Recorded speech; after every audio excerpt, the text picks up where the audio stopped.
तर विद्यार्थी मित्रांनो, 10th स्टँडर्ड सायन्स पार्ट 2 चं टेन्शन आलंय तुम्हाला, कसा अभ्यास करायचा प्रश्न पडलाय, टेन्शन घेऊ नका. तर या 10 लेसन मध्ये कुठले आयएमपी क्वेश्चन आहे, सगळे आयएमपी क्वेश्चन मी आज तुमच्यासाठी घेऊन आलेले आहे. तर पूर्ण व्हिडिओ बघा. या सगळ्या 10 लेसन मधले आयएमपी क्वेश्चन आज मी तुम्हाला सांगणार आहे. तर तुम्हाला तुमच्या बोर्डाच्या परीक्षेमध्ये 5 मार्क्स मिळवून देणारं हे चॅप्टर हेरिडिटरी आणि इव्होल्युशन काय काय करायचं आहे तुम्हाला बोर्डाच्या पेपरच्या दृष्टीने तयारी त्याला समजून घेऊया. तर सगळ्यात महत्त्वाचं तुम्हाला ही जी ट्रान्स्क्रिप्शन, ट्रान्सलेशन आणि ट्रान्सलोकेशन हे जे आहे हे 3 टॉपिक व्यवस्थित आणि सेंट्रल डोग्मा हा जो टॉपिक आहे तो व्यवस्थित करायचा आहे. ही जी डायग्राम आहे ही डायग्राम सगळ्यांनी व्यवस्थित लक्षात ठेवायची आहे.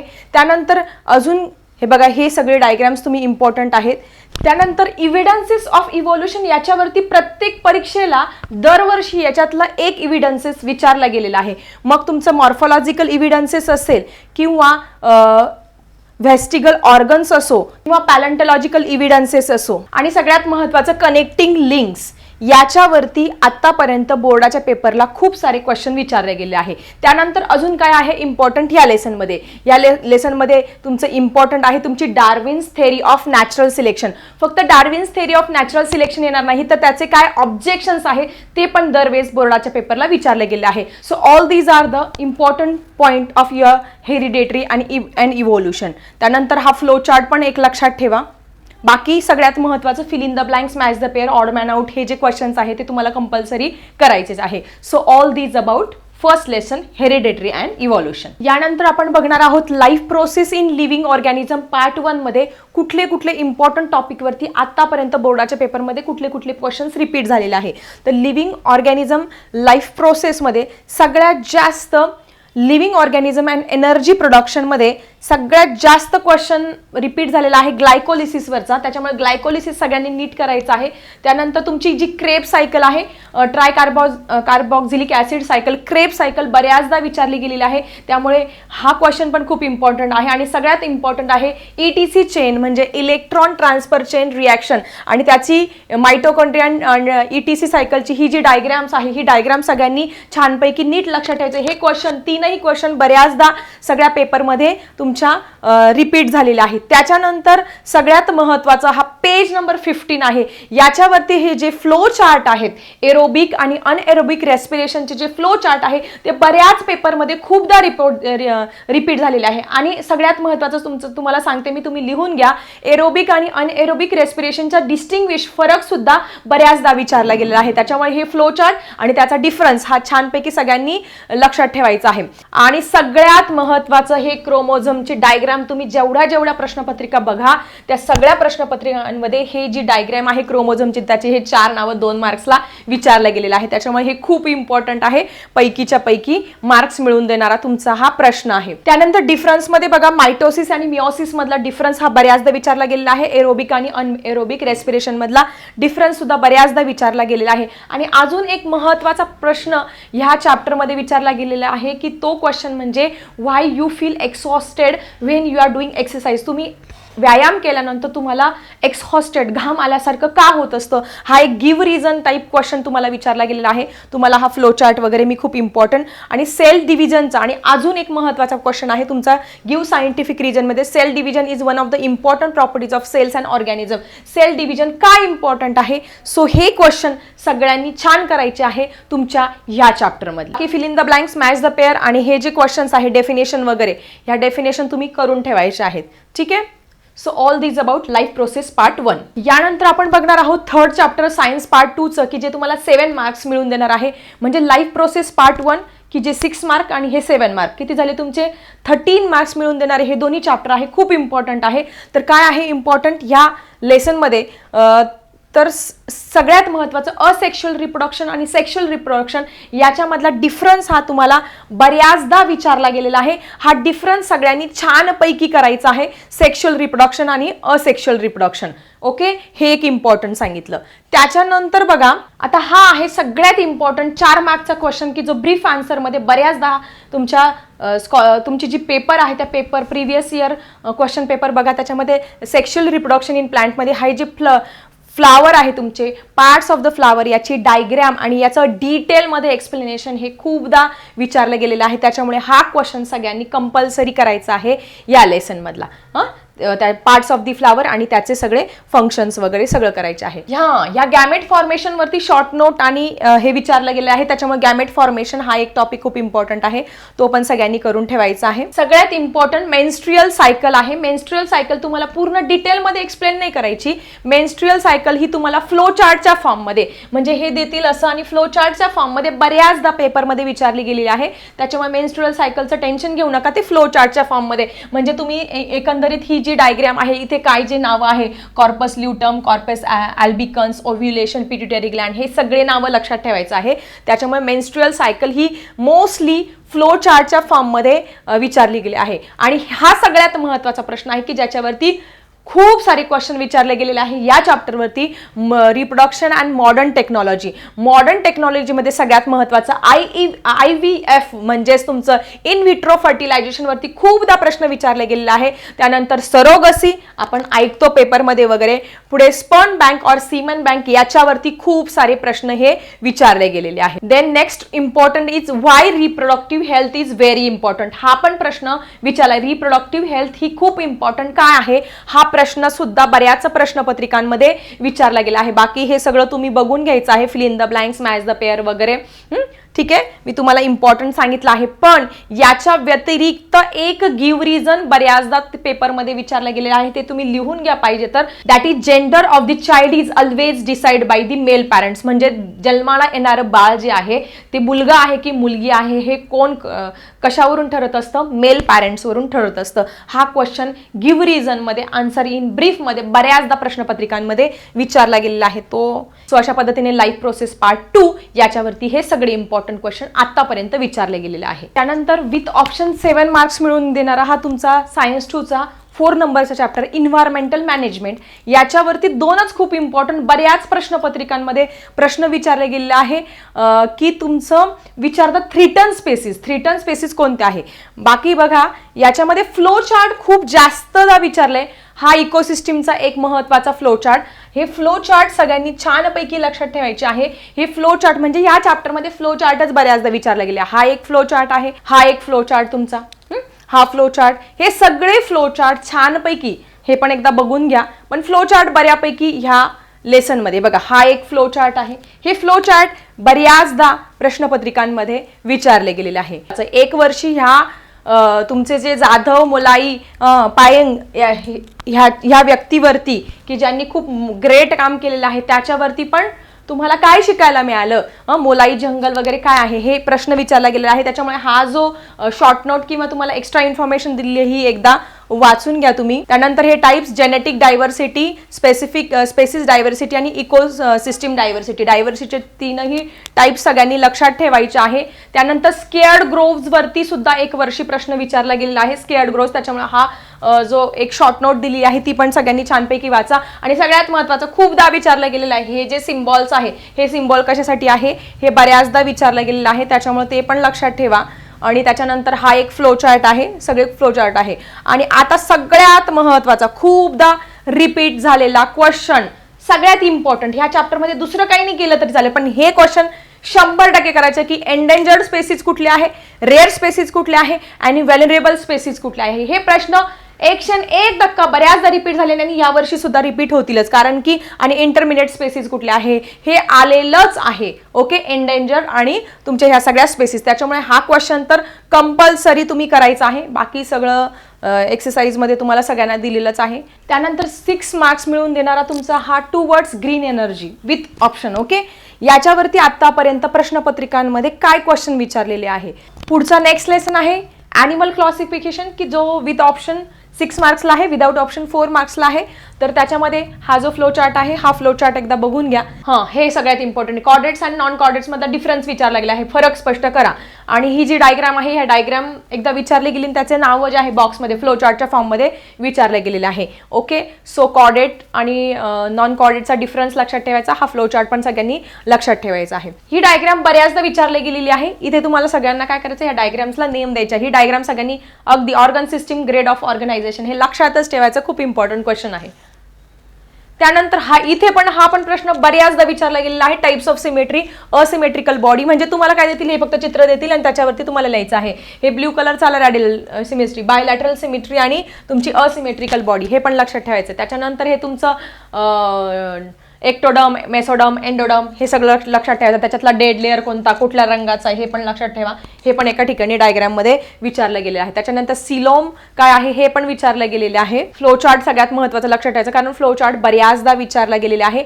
आता सुरू झाले सगळे फायलम. आता या फायलममध्ये सगळ्यांचे केबल म्हणजे कुठल्या विचारलं गेलेलं आहे की वेगवेगळ्या तुमचे जे फायलम आहे, पोरिफेरा. मग आता पोरिफेरा आहे, मग त्याच्यामध्ये कुठला तुमचे ॲनिमल्स येतील, तुमचं स्पॉन्जिला आणि सायकॉन स्पंज येणार आहे. त्याचे कॅरेक्टरिस्टिक आणि त्याचे एक्झाम्पल्स तुम्ही लक्षात ठेवायचं. त्याच्यानंतर कोलेंड्रेटामध्ये तुमचा हायड्रा येणार आहे. त्याच्यानंतर तुमचे हे सगळे सी ॲनिमॉन वगैरे हे सगळे येणार आहे. हे नावं, त्याचे एक्झाम्पल्स आणि त्याचे कॅरेक्टरिस्टिक लक्षात ठेवायचं. प्लॅटीहेल्मिंथिसमध्ये तुमचं टेप 1, प्लॅनेरिया, लिव्हर फ्लक वगैरे हे डायग्राम सुद्धा की प्लॅनेरिया कुठल्या फायलमचा आहे, लिव्हर फ्लक कुठला आहे, टेप वर्म कुठल्या याच्यामध्ये, त्याचे कॅरेक्टरिस्टिक कुठले आहे, तर प्लॅटीहेल्मिंथिस फॅमिलीचं येतं. त्याच्यानंतर अस्कॅलहेल्मिंथिसमध्ये तुमचं मेल ॲस्कॅरिज, फिमेल ॲस्कॅरिज वगैरे लक्षात, पोटामध्ये जे जंत असतात माहिती ना तुम्हाला, हे अस्कॅलहेल्मिंथिसमध्ये येत असतात. आता याची शॉर्टकट ट्रिक सांगते, ॲस्कॅरिज फ्रॉम अस्कॅलहेल्मिंथिस हे लक्षात ठेवायचं आहे. त्याच्यानंतर ॲनेलिडामध्ये कोणतं येतं तुमचं, अर्थवर्म, लीच आणि नेरीज, हे लक्षात ठेवायचं. ॲनेलिडामध्ये सगळे वळवळ करणारे. आर्थोपोडाचे कॅरेक्टरिस्टिक बऱ्याचदा विचारले गेलेले आहे. कोण कोण, बटरफ्लाय आहे, स्कॉर्पियन आहे, कॉकरोच आहे. तुम्हाला विचारलं की कॉकरोच आणि स्कॉर्पियन, बटरफ्लाय याच्यापैकी कुठल्या फॅमिलीचा आहे, त्याचे कॅरेक्टरिस्टिक काय आहे. म्हणजे हे सगळे लक्षात ठेवायचे तुम्हाला, हे सगळ्या फॅमिलीज. नंतर मऊ वाले सगळे लक्षात ठेवायचं. मऊची एक ट्रिक सांगू, ऑक्टोपस, बायवॉल, स्नेल. मऊ मोलुस्कामध्ये मोलुस्का, ओके, काय लक्षात ठेवायचं, मऊ मोलुस्का लक्षात ठेवायचं. नंतर इकॉइनोडर्मेटा, हे सगळे सी ॲनिमल्स आहेत, कुठले, स्टारफिश, सी कुकुंबर आणि सी अर्चिन, हे सगळे काय आहे, इकाइनोडर्मेटामध्ये. नंतर हेमिकॉर्डेटा, हे सगळे दोघं आहे, असं लक्षात ठेवायचं आहे. ट्रंक वगैरे असते त्याला. बॅलॅनोग्लॉसिस आणि सॅकेलोग्लॉसिस, ग्लॉसिस लक्षात ठेवायचं आहे हेमिकॉर्डेटा मध्ये. क्लास फिशेसचे कॅरेक्टरिस्टिक वगैरे विचारले गेलेले आहे. त्यानंतर ॲम्फिबियन, त्याचे पण विचारले गेलेले आहे. रेप्टियल म्हणजे सरपटणारे प्राणी कुठले कुठले आहे, त्याचे कॅरेक्टरिस्टिक काय आहे. म्हणजे तुम्हाला विचारतं की wall lizard is from which class and write down its 2 characteristic. त्याच्यानंतर किंवा तुम्हाला विचारतील class that is pigeon is from which class and write down its characteristic, असे पण प्रश्न बऱ्याचदा विचारले गेलेले आहे. बॅटवरती पण प्रश्न विचारला गेलेला आहे. आणि असं सगळं इम्पॉर्टंट आहे तुमचं ॲनिमल क्लासिफिकेशन. सायंटिफिक रिझनमध्ये हे सायंटिफिक रिझन खूप इम्पॉर्टंट आहे. Body temperature of reptile is not constant. जर तुम्हाला सगळे जे क्लासेस आहे त्याचे नेम्स आणि त्याचे एक्झाम्पल जर माहिती असेल, त्या एक्झाम्पलवरून तुम्ही सगळं लक्षात ठेवतं. हे सायंटिफिक, या लेसनमध्ये सायंटिफिक रिझन खूप इम्पॉर्टंट आहे. बऱ्याचदा हे सायंटिफिक रिझन विचारलं गेलं. त्याच्यामधलं सगळ्यात इम्पॉर्टंट हा आहे, though tortoise lives on land as well as in water, it can not be included in class amphibia. Okay, पुढे बघणार आहोत तुमचा 7th नंबरचा चॅप्टर, की ज्या चॅप्टरचं नाव आहे introduction to microbiology. Without option 4 marks आहे, विथ ऑप्शन 6 मार्क्स आहे. तर सगळ्यात महत्त्वाचं अप्लाइड मायक्रोबायोलॉजी आणि इंडस्ट्रियल मायक्रोबायोलॉजीची डेफिनेशन 2-2 मार्काला आतापर्यंतच्या प्रश्नपत्रिकांमध्ये विचारली गेली आहे. त्याच्यानंतर डेअरी प्रोडक्ट्स लक्षात ठेवायचे आहे. योगार्ट प्रोडक्ट्स कुठले आहेत. आणि सगळ्यात महत्त्वाचा आतापर्यंत शॉर्ट नोट ही चीज प्रोडक्शनवरती विचारली गेली आहे. सो चीज प्रोडक्शन सगळ्यांनी छानपैकी लक्षात ठेवायचं आहे. चीज प्रोडक्शन याच्यावरती बऱ्याचदा. नंतर प्रोबायोटिक्स आहेत तुमचे. नंतर हे ब्रेडचं आहे, व्हिनेगर प्रोडक्शन हे पण आहे. पण क्वेश्चन हा चार्ट खूप इम्पॉर्टंट आहे. हा चार्ट पण सगळ्यांनी लक्षात ठेवायचा आहे. सगळ्यात महत्त्वाचं हा चार्ट खूप इम्पॉर्टंट आहे तुम्हाला. हा चार्ट खूप महत्त्वाचा आहे, तो लक्षात ठेवायचा आहे. अँटीबायोटिकची डेफिनेशन शॉर्ट नोट वगैरे विचारली गेलेली आहे. आणि मायक्रोब्स अँड फ्युएलवरती 4 मार्काचा question answer in brief microbes and फ्युएल्सवरती विचारला गेला आहे. त्याच्यामुळे मायक्रोब्स अँड फ्युएल्स IMP लिहून ठेवा तुमच्या नोटबुकमध्ये. त्याच्यावरती तुम्हाला 4 मार्क्स हमखास मिळतील ह्या लेसनचे. कारण विदाउट ऑप्शन 6 मार्क्स आहेत. 4 मार्क्सचं जर तुम्ही मायक्रोब्स अँड फ्युएल्स हे जर लक्षात ठेवलं आहे, तुमचे 4 मार्क्स तिथेच फिक्स होणार आहे. अजून एक सीवेज मॅनेजमेंटवरती पण 2 मार्कचा क्वेश्चन आतापर्यंत विचारला गेलेला आहे. सो सीवेज मॅनेजमेंट पण लक्षात ठेवायचा. क्लीन टेक्नॉलॉजीवरती पण 2 मार्काचा एकदा प्रश्न विचारला गेलेला आहे. सो क्लीन टेक्नॉलॉजी सुद्धा सगळ्यांनी एकदा वाचून घ्यायचं आहे. आणि बाकी सगळं हे फ्लो चार्ट वगैरे एक्सरसाइज मधले क्वेश्चन्स तर तुम्हाला दिलेलेच आहे. So all these are the important question in this lesson. Without option 4 marks आणि विथ ऑप्शन 6 मार्क्स मिळून देणारा हा चॅप्टर आहे 8 नंबरचा सायन्स पार्ट 2चा सेल बायोलॉजी अँड बायोटेक्नॉलॉजी. सायटोलॉजीची डेफिनेशन लक्षात ठेवा, हा फ्लो चार्ट लक्षात ठेवा. त्यानंतर सगळ्यात जास्त 9 वेळा क्वेश्चन विचारला गेला आहे तुमच्या स्टेम सेलवरती. स्टेम सेल या लेसनचा इतका इम्पॉर्टंट टॉपिक आहे की ज्याच्यावरती 9 ते 10 वेळा प्रश्न विचारला गेला. त्याच्यामुळे स्टेम सेल करायचंच. ह्या लेसन मध्ये स्टेम सेल खूप खूप इम्पॉर्टंट आहे की जो तुम्हाला 4 मार्क्स मिळवून देणार आहे प्रश्न. So stem cell is very very important in this lesson. Okay, बाकी बघा ऑर्गन डोनेशन वरती जरा एकदा बघून घ्या. हे लक्षात ठेवायचं, हे डायग्रॅमॅटिक तुम्हाला कधी कधी विचारलं जातं, त्याच्यामुळे किडनी वगैरे हे लक्षात ठेवायचं. बायोटेक्नॉलॉजीवरती शॉर्ट नोट एकदा दोनदा विचारली गेलेली आहे. बायोटेक्नॉलॉजीचे युजेस काय आहे, बेनिफिट्स आहे त्याच्यावरती, म्हणजे स्टेम सेल आणि बायोटेक्नॉलॉजी हे 2 इम्पॉर्टंट टॉपिक आहे या लेसनचे की ते तुम्हाला आउट ऑफ मार्क्स मिळवून देतात. येते लक्षात तुमच्या, आउट ऑफ मार्क्स मिळवून देणारे 2 तुमचे टॉपिक आहे स्टेम सेल आणि बायोटेक्नॉलॉजी. दोन्ही करायचे म्हणजे करायचे, पण सगळ्यात महत्त्वाचं स्टेम सेल आणि बायोटेक्नॉलॉजी हे खूप इम्पॉर्टंट आहे. ग्रीन रिव्होल्यूशन एकदा रीड करायचं, डॉक्टर MS स्वामीनाथन आणि डॉक्टर नॉर्मन बोरलॉग. त्यानंतर तुमचं व्हाईट रिव्होल्यूशन, दुग्ध क्रांती, ब्ल्यू रिव्होल्यूशन काय आहे हे पण तुम्हाला माहिती पाहिजे. हे एकदा रीड करून घ्या, ते पण खूप इम्पॉर्टंट आहे. ॲपिकल्चर काय आहे, मेडिसिनल प्लांट कुठले आहेत हे एकदा फक्त वाचून घ्यायचं. बाकीचं fill in the blanks, match the pair, ही फ्लो चार्ट वगैरे हे सगळं ऑलरेडी तुम्हाला एक्सरसाइजमध्ये दिलेलं आहे. पण आत्तापर्यंत परीक्षेला कुठले कुठले क्वेश्चन रिपीट झालेले आहे मागच्या प्रश्नपत्रिकांमधून मी तुम्हाला या लेसनचे सांगितलेले आहे. चला बघूया next lesson. So once again we have to see the next lesson. 9th number social health without option 4 marks, with option 6 marks. हा लेसन हे सगळं फ्लो चार्ट लक्षात ठेवायचं आहे. हे फ्लो चार्ट खूप इम्पॉर्टंट आहे.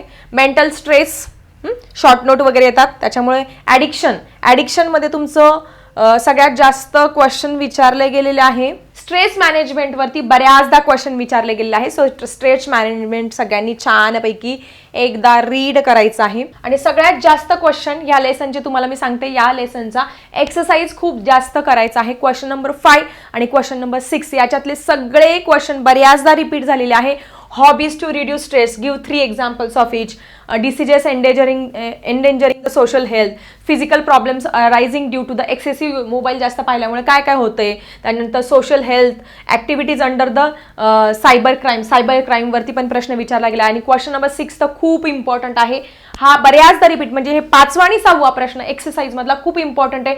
तेच बऱ्याचदा बोर्डाच्या पेपरमध्ये 5वा आणि 6वा प्रश्न या लेसनसाठी तुम्हाला विचारला गेलेला आहे. हा 5वा आणि 6वा क्वेश्चन सगळ्यांनी नीट करायचा आहे. आणि हा सगळ्यात महत्त्वाचा question number 3 solve the following crossword, हा पण खूपदा विचारला गेलेला आहे. म्हणजे मला काय म्हणायचं, तुमच्या लक्षात आलंय का, क्वेश्चन नंबर 3 म्हणजे या पूर्ण लेसनचा तुमचा एक्सरसाइजच खूप इम्पॉर्टंट आहे. एक्सरसाइजच नीट करा, ठीक आहे. एक्सरसाइज मधलेच क्वेश्चन बऱ्याचदा रिपीट झालेले आहे. Okay, so all about this lesson social health. तर हा आहे तुमचा लास्ट लेसन, ज्या लेसनचं नाव आहे disaster management, science part 2 with option 5 marks, without option 3 मार्क्ससाठी विचारलं गेलेलं आहे. डिझास्टरची डेफिनेशन काही विचारली गेलेली नाही आतापर्यंत, परंतु तुमचे हे जे टाइप्स ऑफ डिझास्टर आणि हा जो चार्ट आहे फ्लो चार्ट हा लक्षात ठेवायचा आहे. त्याच्यानंतर पुढे इफेक्ट्स ऑफ डिझास्टर हे 2 मार्क्ससाठी विचारलं गेलेलं आहे. Effects of disaster. त्यानंतर हा जो फ्लो चार्ट आहे, हा फ्लो चार्ट बऱ्याचदा विचारला गेला आहे. फ्लो चार्ट सगळ्यांनी छानपैकी लक्षात ठेवायचा आहे. त्यानंतर nature and scope of disaster, हे जे आहे हे पॉइंट्स, हे 6 पॉइंट सगळ्यांनी छानपैकी लक्षात ठेवायचं आहे, खूप इम्पॉर्टंट आहे. त्यानंतर अजून एक important question, phases of emergency, transitional phases, reconstruction phases, हे जे फेजेस आहे हे पण एकदा तुम्ही छानपैकी रीड करा. त्यानंतर डिझास्टर मॅनेजमेंटवरती पण क्वेश्चन आतापर्यंत विचारला गेलेला आहे, त्याच्यामुळे डिझास्टर मॅनेजमेंट नक्की काय आहे हे पण लक्षात ठेवायचं आहे. आणि सगळ्यात इम्पॉर्टंट क्वेश्चन विचारला गेला आहे बऱ्याचदा, 5 ते 6 वेळा क्वेश्चन विचारला गेलेला आहे. प्री डिझास्टर मॅनेजमेंट काय आहे आणि पोस्ट डिझास्टर मॅनेजमेंट, म्हणजे तुमची जी नैसर्गिक आपत्ती आहे किंवा कुठलीही आपत्ती येण्याच्या अगोदर काय केलं पाहिजे आणि आल्यानंतर काय केलं पाहिजे याच्यावरती खूप क्वेश्चन विचारले गेलेले आहे. हे फ्लो चार्ट एकदा छानपैकी बघून घ्या सगळ्यांनी. Structure of disaster management authority, structure कसं आहे या स्ट्रक्चरचा फ्लो चार्ट दिलेला आहे. हा फ्लो चार्ट सुद्धा सगळ्यांनी छानपैकी लक्षात ठेवायचा आहे. आणि हे खूप इम्पॉर्टंट आहे. फर्स्ट एड आणि इमर्जन्सी ऍक्शन म्हणजे डिझास्टर आल्यानंतर कुठला फर्स्ट एड बॉक्समध्ये कुठल्या गोष्टी असणार आहे आणि हे 3 जे सिम्बॉल्स आहे हे 3 सिम्बॉल्स लक्षात ठेवायचं आहे. पहिला काय आहे, दुसरा एक्सप्लोजिव्ह आहे, फ्लेमेबल गॅस आहे, फ्लेमेबल लिक्विड आहे. हे पेपरला विचारलं गेलेलं आहे, त्याचे नावं तुम्ही लक्षात ठेवायचं आहे. त्यानंतर कुठले कुठले डिझास्टर आहे त्या डिझास्टरचे नावं पण तुम्हाला माहिती पाहिजे. फर्स्ट एड किट सगळ्यात महत्त्वाचं, फर्स्ट एड किटमध्ये कुठल्या कुठल्या गोष्टी असतात याच्यावरती बऱ्याचदा क्वेश्चन विचारला गेला आहे. मॉक ड्रिल काय आहे याच्यावरती पण शॉर्ट नोट आणि काही क्वेश्चन्स आतापर्यंत विचारला आहे मॉक ड्रिलवरती. त्याच्यामुळे मॉक ड्रिल सगळ्यांनी छानपैकी लक्षात ठेवायचं. बाकी सगळं एक्सरसाइजमध्ये तुम्हाला क्वेश्चन्स दिलेले आहेत. अशा पद्धतीने आपण तुमचे सायन्स 2 चे 1 ते 10 मध्ये कुठले कुठले इम्पॉर्टंट तुमच्या बोर्डाच्या पेपरमध्ये आतापर्यंत विचारले गेलेले आहे, जे रिपीट होतात वन्स अगेन अँड अगेन, ते क्वेश्चन्स आज मी इथे क्लिअर केलेले आहे. तर बघत रहा. जर तुम्हाला सायन्स 1 चे पण इम्पॉर्टंट क्वेश्चन पाहिजे असेल तसं कमेंट सेक्शनमध्ये लिहा आणि भेटूया पुढच्या व्हिडिओमध्ये. आता मी थांबते. Bye everyone.